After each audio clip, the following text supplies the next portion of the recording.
A police officer's hand rested on my shoulder, firmly, stopping me. "You shouldn't look."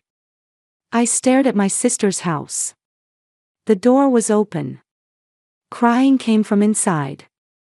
My daughter's crying. Why? My voice didn't sound like my own. What happened to my daughter? The officer's face told me everything. Everything I needed to know. But didn't want to hear. If this had been 3 weeks ago, none of this would have happened. That day, I was preparing to go to Boston for a school exchange program. 5 years into my career as a music teacher, it was my first big opportunity. A 3-week program. But there was a problem. Who would watch my 5-year-old daughter, Sophia? I consulted my ex-husband James, but he had a business trip overseas for the same 3 weeks. We were divorced, but we cooperated when it came to Sophia. But this time, there was nothing we could do. That's when my sister Amy offered. "I'll take Sophia. I'd love to spend time with her." I hadn't seen much of Amy lately, but she was kind and had always relied on me. Whenever she was in trouble, she would always contact me. I thought I'd done my best to help her. "Really? That would be such a help." Amy smiled. "Sophia's adorable. I'm looking forward to spending time with her." There was just one thing that bothered me. Amy's boyfriend Kevin had scared me a little when I met him. He was unfriendly, with cold eyes. But Amy said, "Kevin's sweet. He says he likes Sophia." I believed those words. I wanted to believe them. 2 weeks ago, I made a video call from Boston. "Sophia, how are you?" Only Amy appeared on the screen. My sister looked tired. "She's sleeping. I don't want to wake her." Why was Amy so tired? But I didn't think deeply about it. 10 days ago, I called. "I'd like to talk to Sophia. She's playing outside right now. I'll call you back later." But the call never came. A week ago, I sent a text message. "Can I video call with Sophia?" Amy's reply, "She's at the park with Kevin. I'll have her call later." Again, the call never came. Anxiety began growing in my chest. But I told myself it was probably just that they were busy. Amy was my sister. She would never hurt my daughter. 3 days ago, I finally got to talk to Sophia. "Mama." My daughter's voice was small. It lacked her usual energy. "Are you okay? Are you having fun?" "Yeah." That was all. Sophia was usually much more talkative. Something was wrong. "Sophia, is something?" "Sorry, it's dinner time." Amy hung up immediately. That night, I couldn't sleep. Something was wrong. But what? Today, the 3-week program ended.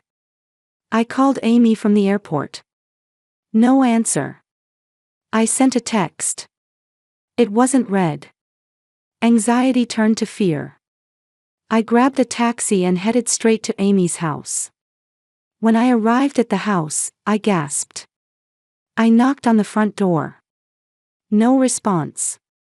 I knocked again, harder. Nothing. I took out the key Amy had given me. But it wouldn't go in the lock.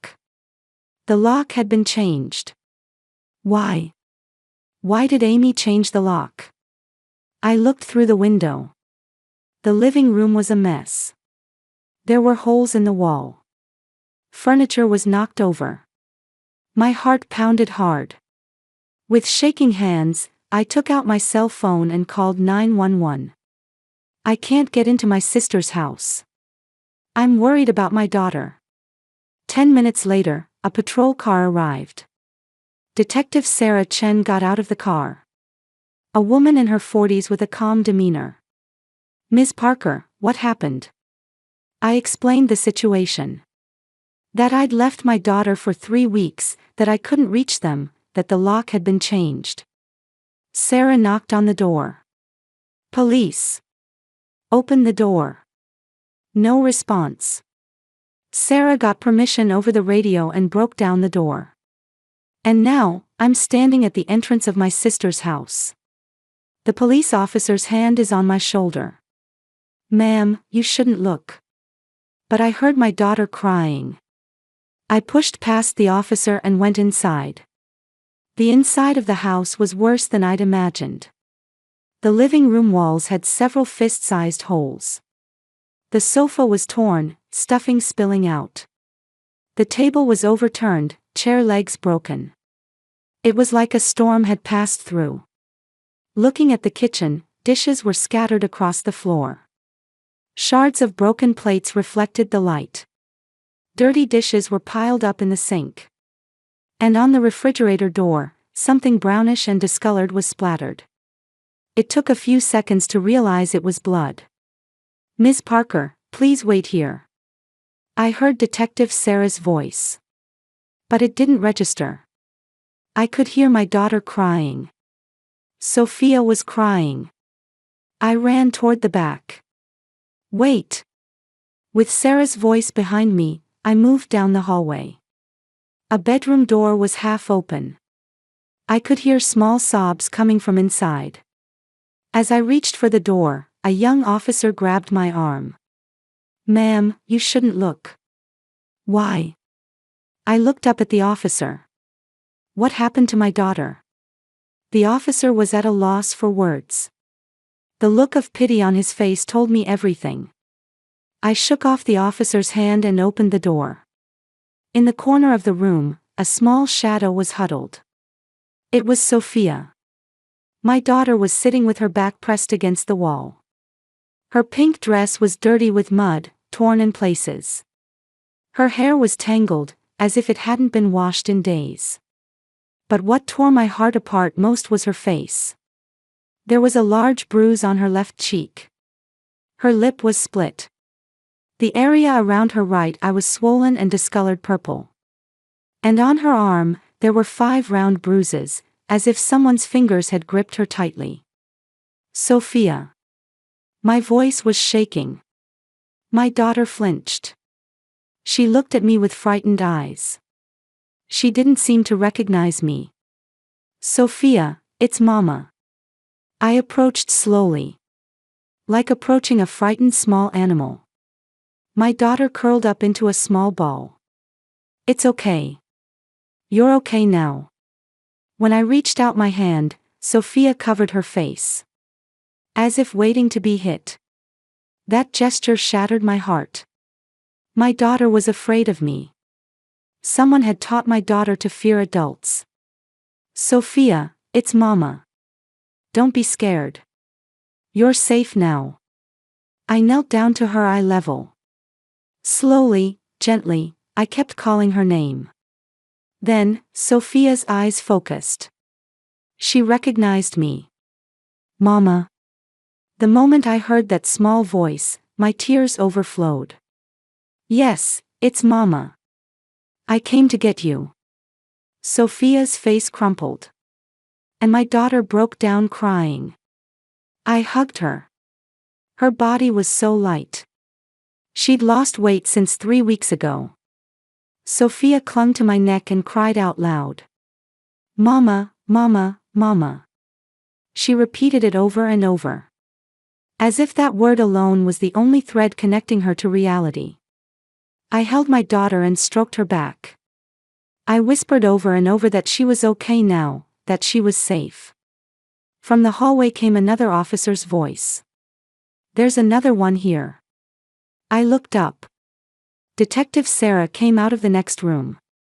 And behind her, Amy appeared. My sister was also covered in injuries. Amy's face had large bruises. Her right cheek was swollen, her lip was cut. Her left arm was wrapped in bandages, blood seeping through her shirt sleeve. My sister was crying. When she saw me, her crying grew louder. Amy staggered over. I'm sorry, I'm sorry. I stood up, still holding Sophia. Amy approached. My sister's eyes were red and swollen. I'm sorry. I couldn't do anything. Amy, what happened? My voice was calm. But inside, various emotions were swirling. Anger, confusion, and sympathy for my sister. Kevin, Amy said in a trembling voice. Kevin. My sister couldn't continue. She just broke down crying. Detective Sarah supported her. I've called an ambulance, Sarah said. They both need to go to the hospital. 15 minutes later, we were in the ambulance. Sophia was on my lap, trembling slightly. Amy was lying on another stretcher. My sister occasionally looked at me. Guilt and fear mixed in her eyes. When we arrived at the hospital, Sophia was immediately taken to pediatrics. Dr. Lisa Martinez examined my daughter. A woman in her 50s with kind eyes. But as she examined Sophia's body, her expression gradually became more severe. After the examination, Dr. Martinez called me into the hallway. Ms. Parker, her voice was low. This is abuse. I leaned against the wall. I knew. But when it was actually put into words, the weight of reality came crashing down. There are multiple contusions, Dr. Martinez continued. On her face, arms, back. And, she paused to choose her words. There are also traces of an old fracture. The bone in her left arm was broken about a week ago and healed naturally. A week ago. My voice shook. A week ago, I'd had a brief phone call with Sophia. At that time, my daughter's arm was broken, but she didn't say anything. No, she couldn't say anything. Who? I bit my lip. Who would do this? Dr. Martinez didn't answer. Instead, she placed her hand on my shoulder. Your daughter is a strong girl. But she needs time. And psychological care too. I nodded. That's all I could do, nod. When I returned to the hospital room, Sophia was sleeping in bed. She'd probably been given a sedative. My daughter's small face was covered with bandages and bruises. I sat in a chair and held her hand. Such a small hand. Someone had hurt this hand. I heard Amy's voice from the hallway. She was talking to Detective Sarah. I stood up and looked through the gap in the door. Kevin, Amy was saying through tears. He's been getting violent lately. Since when? Sarah asked. About 2 weeks ago. He was stressed from work. At first he took it out on things. Punching walls, throwing dishes. Did he hit you too? Amy nodded. He hit me too. But I couldn't escape. I was scared. Did he hurt Sophia too? Amy's voice caught. Sophia too. He started hitting her. I tried to stop him but, my sister covered her face. Kevin hit me. And he said if I told anyone, he'd do worse. I clenched my fists. Kevin. That man. That man with the cold eyes had hurt my daughter. Detective Sarah was calmly taking notes. Kevin Martinez, correct? Do you know his current whereabouts? I don't know, Amy shook her head. Last night, he went on another rampage. Then he left.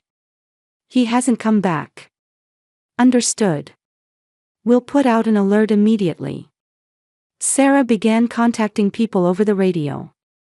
I returned to the hospital room and held my daughter's hand again. Kevin. That name burned like flames of anger inside me. But at the same time, a small doubt sprouted. Something didn't quite add up. But I didn't know what yet. 2 days later, Kevin was arrested. Detective Sarah called at 8 in the morning. I'd spent the night next to Sophia's bed, barely sleeping. My daughter was tormented by nightmares, waking up several times. Each time, I held her and whispered that she was okay now. Ms. Parker, we've apprehended Kevin, Sarah's voice was calm. He was hiding in a friend's apartment. I see, I looked out the window. That's good. But it wasn't good. Nothing was good at all. Catching Kevin wouldn't make Sophia's injuries disappear. It wouldn't heal my daughter's psychological wounds either. He's denying it, Sarah continued. But we have sufficient evidence. Your daughter's testimony, the doctor's diagnosis, and your sister's testimony. I nodded. But no words came out. After Kevin's arrest, I visited Amy's hospital room. My sister was sitting on a bed by the window. The bruises on her face were starting to turn yellow. When she saw me, Amy began to cry. I'm so sorry. I sat next to my sister. Amy, you were a victim too. My sister nodded. I was scared.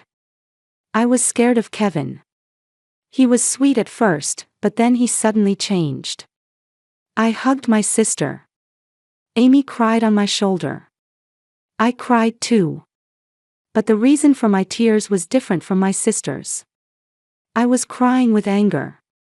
And I was crying because something was nagging at me. But I still didn't clearly understand what it was. On the third day, I consulted Dr. Martinez. In Sophia's examination room, we were looking at my daughter's medical records. Doctor, I said. Could you show me Sophia's injuries in detail again? Martinez adjusted her glasses. Is something bothering you? Yes, I took a deep breath. I used to work for Child Protective Services. For 5 years, as a social worker. Martinez's eyes widened. I didn't know that. I've seen hundreds of abuse cases. So I know. Something's not right. We spread out the medical records. The locations of injuries were marked on a diagram of Sophia's body. I examined it carefully. 5 years of experience was whispering something to me. This injury, I pointed to a bruise on her arm. This is from an adult man's hand. Yes, Martinez nodded.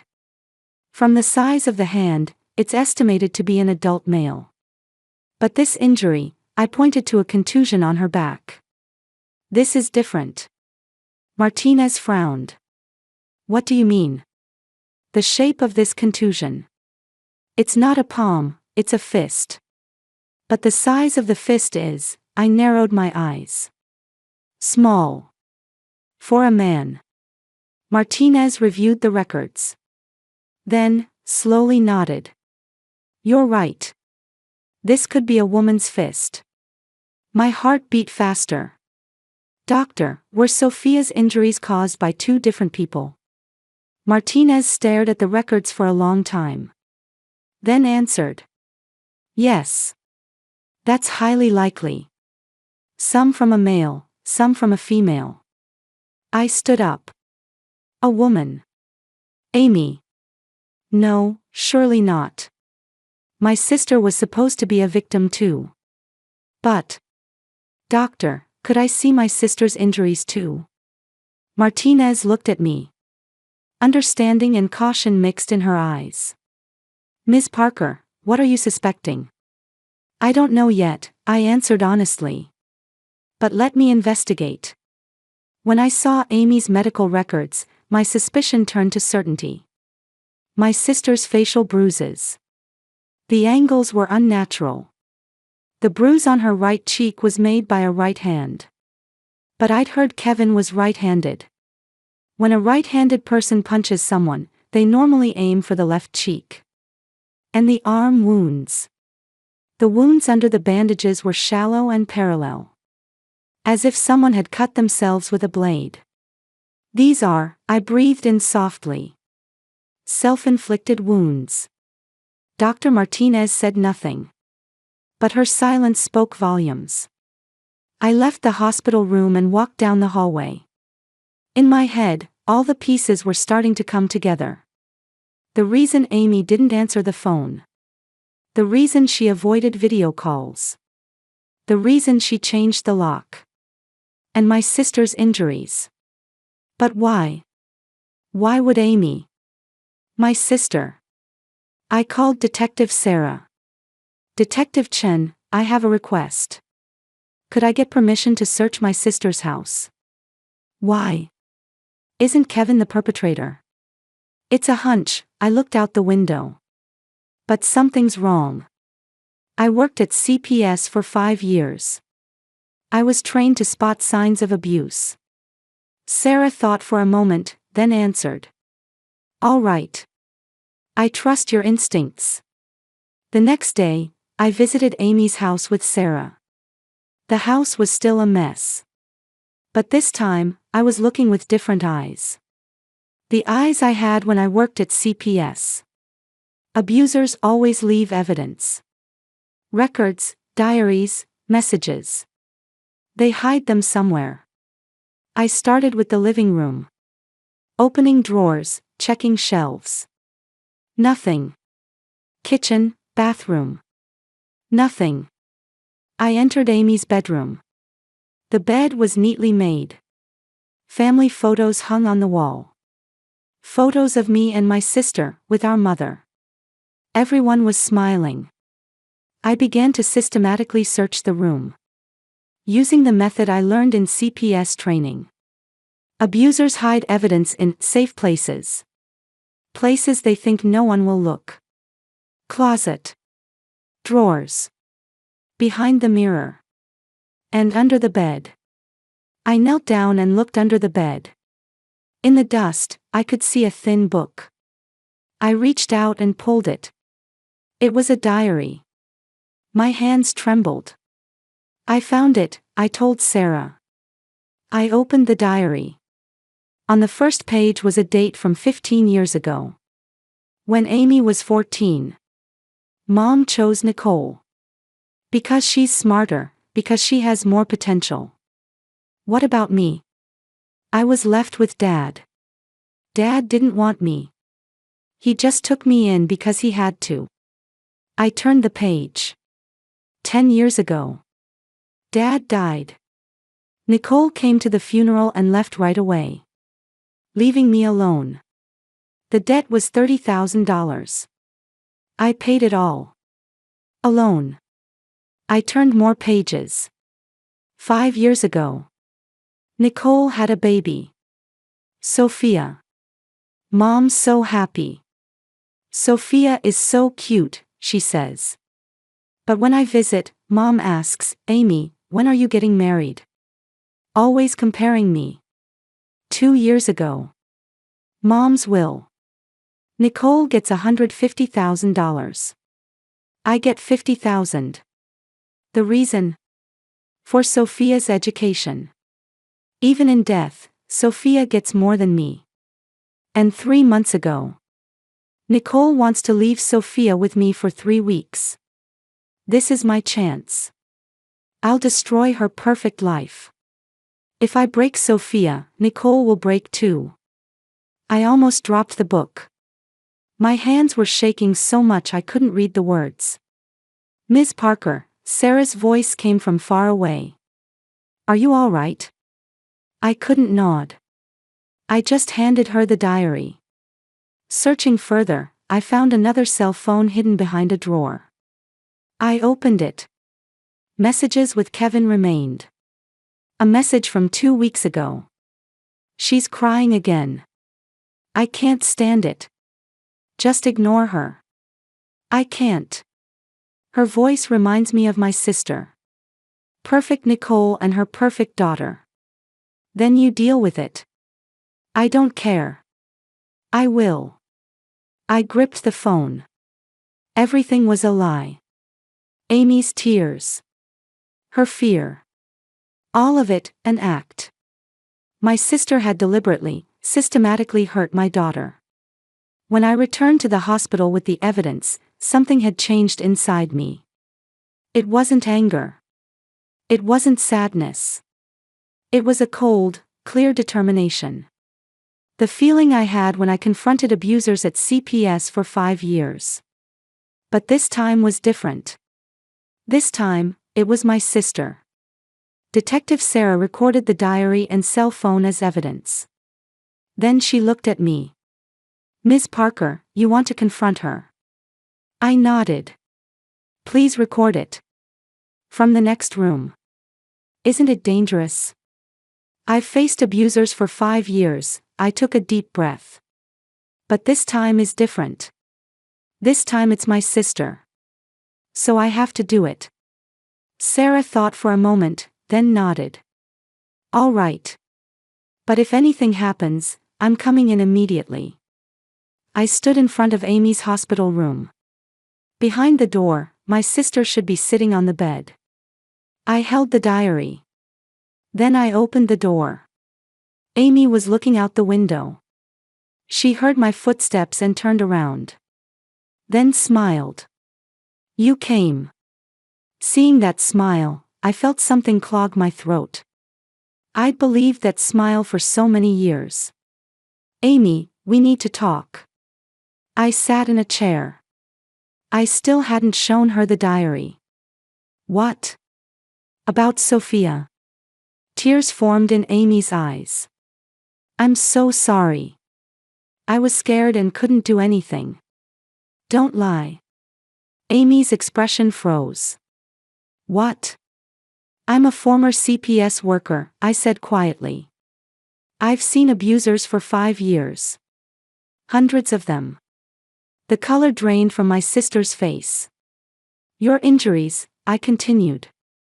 You made them yourself. The angles are unnatural.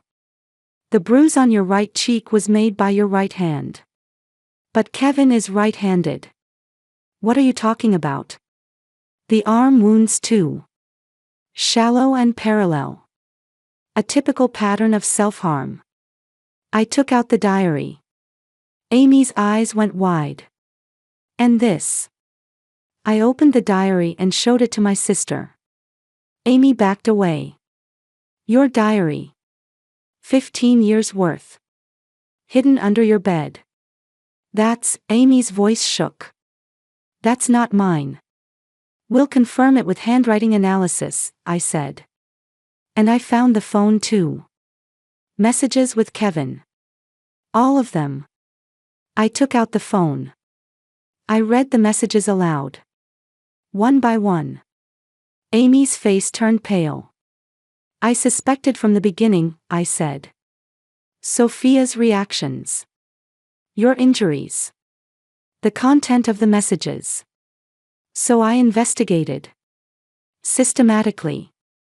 Using the methods I learned at CPS. And I found everything. The diary. The phone. The evidence. Amy said nothing. She just stared at me. Amy, I took a deep breath. Why? Why would you hurt Sophia? Silence continued. Long, heavy silence. Then, Amy laughed. A cold, dry laugh. A laugh I'd never heard before. Why? My sister looked at me. Are you seriously asking? In those eyes, there were no more tears. Instead, there was deep hatred. You don't understand anything. You never have. What?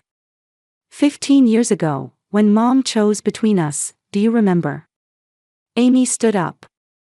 Nicole is excellent, she said. What about me? I'll leave her with Dad. I was the child who wasn't chosen. The leftover. But Amy, that was 10 years ago, when Dad died, what did you do? My sister's voice rose.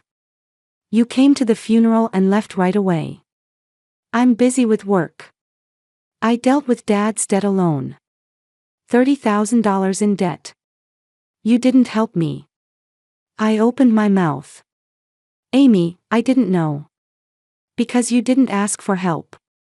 I did ask. Amy shouted. But you didn't listen. I called. I sent emails. But you were always busy. Sorry, I'm at work. Maybe next time. I'm busy, you understand, right? My sister's face twisted. And then Mom's inheritance. 150,000 versus 50,000. The reason? For Sophia's education. Again. Again, because of Sophia, I'm second. I stood up. But that doesn't mean you can hurt an innocent child. Innocent? Amy laughed. Sophia is the symbol of your perfect life. The grandchild mom loved most. Something I could never have. Without Sophia, your life would be broken too. That's what I wanted. Fairness. I looked at my sister. I don't know this person. I thought I knew her. But these eyes full of hatred. This cold voice. You're insane. Insane? Amy shook her head. No. I just wanted fairness. If you get to have everything, I get to take everything away. I took a deep breath. I wiped away my tears. Then I looked straight at my sister. Amy, listen. My sister fell silent. You've been controlled by jealousy for 15 years, I said. Mom chose me. Dad died. The inheritance was unfair. It's all true. I didn't notice. But Amy. I took a step closer. You made choices. Every day for 15 years, you made choices. You could have asked for help. You could have talked to me. But you chose hatred. You chose revenge. And you hurt an innocent 5-year-old child. Amy opened her mouth, but no words came out. I worked at CPS for 5 years, I continued. I've seen hundreds of abused children. And every time I wondered, why do adults hurt children? Now I know. The answer is simple. Adults push their own pain onto children. But that's never, ever acceptable.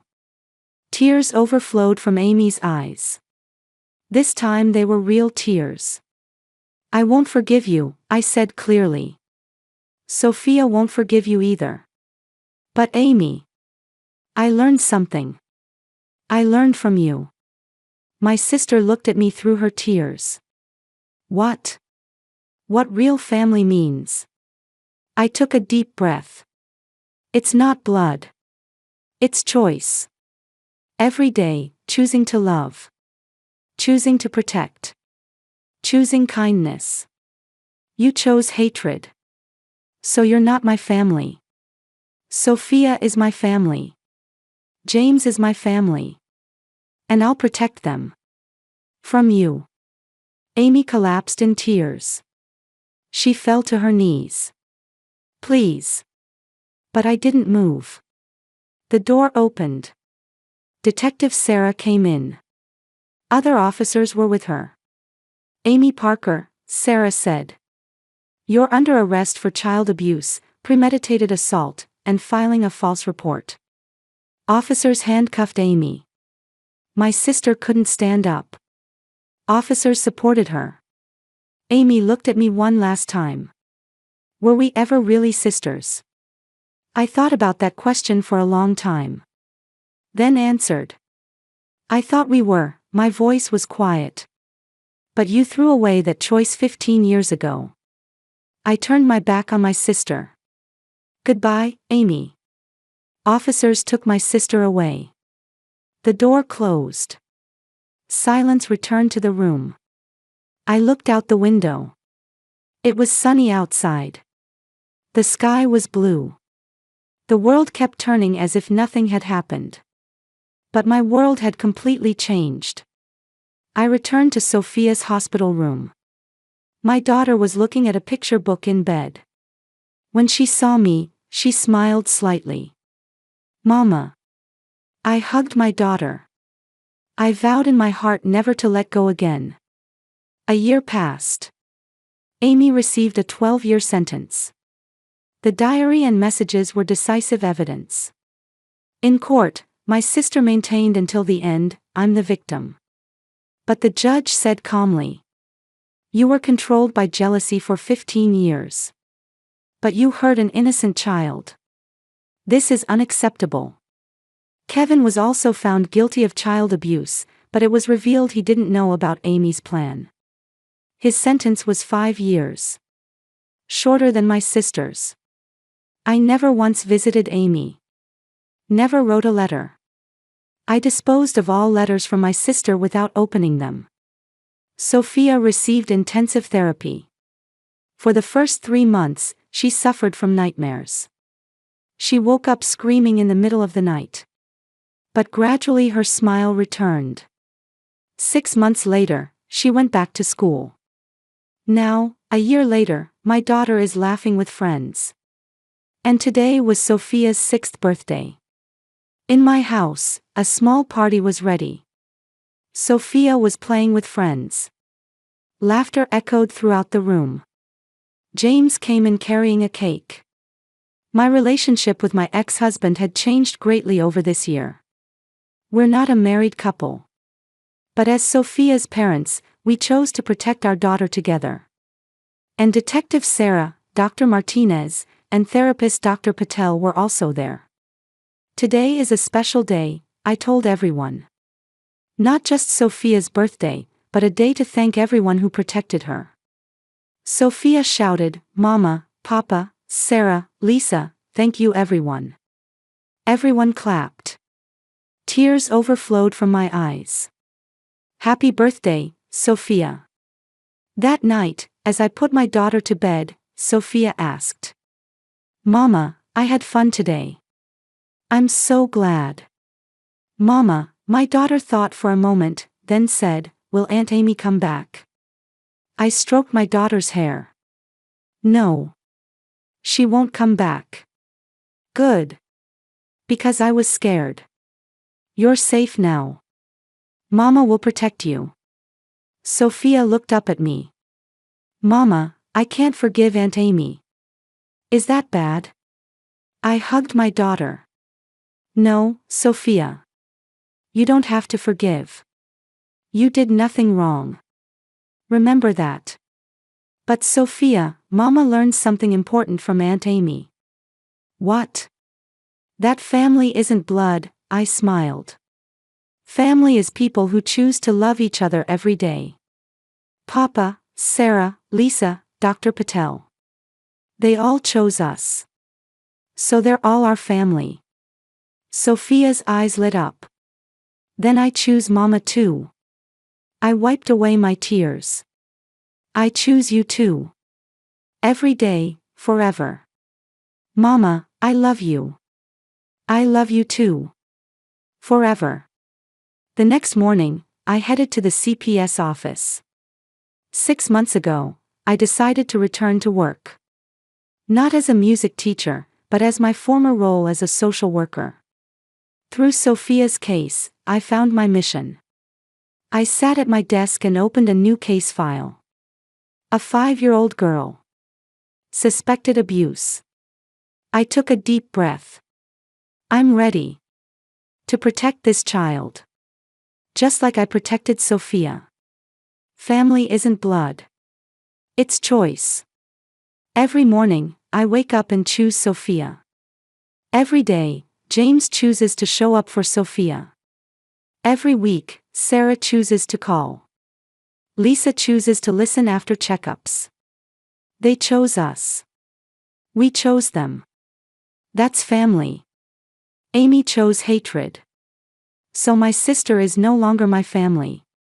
And I chose to move forward. To heal. To grow. To protect other children. We survived. And now, we're living. Really, truly living.